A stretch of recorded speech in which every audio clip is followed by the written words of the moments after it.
Mga kapuso, libre nga konsulta kag laboratorio sa idalom sang YAKA program sang PhilHealth. Dako nga benepisyo para sa pumuluyo. 20,000 pesos nga balor sang bulong, bastante bala. Si Zen Kilantang Sasami nagaratsada nga balita.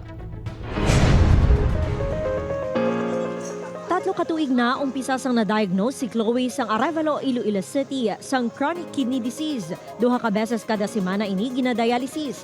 Bangod kuno sa yaman ng kalusugan program o kun yakap sang PhilHealth, naka-avail ini sang libre nga laboratorio. Naku, mami, kay kilanlan ko sa KD patient ko. Kilanlan ko gamitan yung kada bulan, kada labs kami daan. Sa yakap, libre ang konsultasyon kag primary care visit sa accredited clinic. May outpatient diagnostic, laboratory tests, cancer screening, kag gamot package nga nagalabot sa 20,000 pesos sa tag sa kabenepisyaryo kada tuig.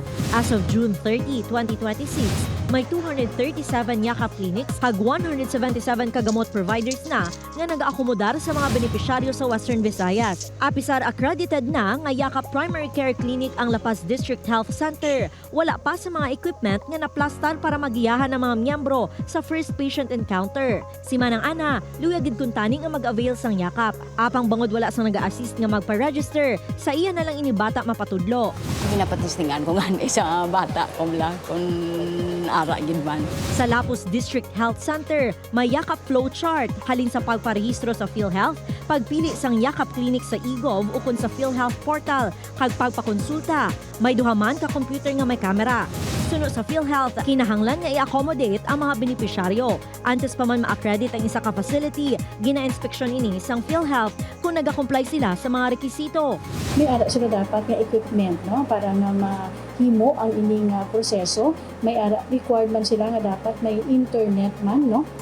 Sa aton policy, actually required sila of a minimum of 100 nga Mbps. Dako nga bagay para sa mga pumuluyo ang yaman ng kalusugan program sang gobyerno. Apa ang pamangkot, bastante na bala ang 20,000 pesos nga balor sang bulong para sa mga may malala nga balatian. Ang pila ka benepisyaryo nga may maintenance medicine nagahirit sang dugang. Kaya namin pag ito may dugang, kaya base magdugang balatian ta kaya edad na ta. Kung dugangan sa gobyerno, mas better. Kaya hindi mapaktan ang life nato nga magmasakit kita mo. Sa programa, libre ang outpatient kag maintenance medicine sa mga miyembro para sa hypertension, heart disease, diabetes kag madamo pa. Halin sa 21 nga prescribed medicine sadto, yara na ini sa 75 ang libre nga ma-avail sa mga miyembro.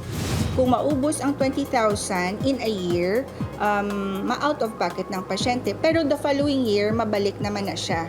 Posible sunod sa PhilHealth 6 nga madugangan pa ang mga serbisyo kag ma-expand ang yakap program agud madamo ang makabenepisyo. Upod kay Cirilo Randuque, Zen Kilantang Sasa, ang naga Ratsada!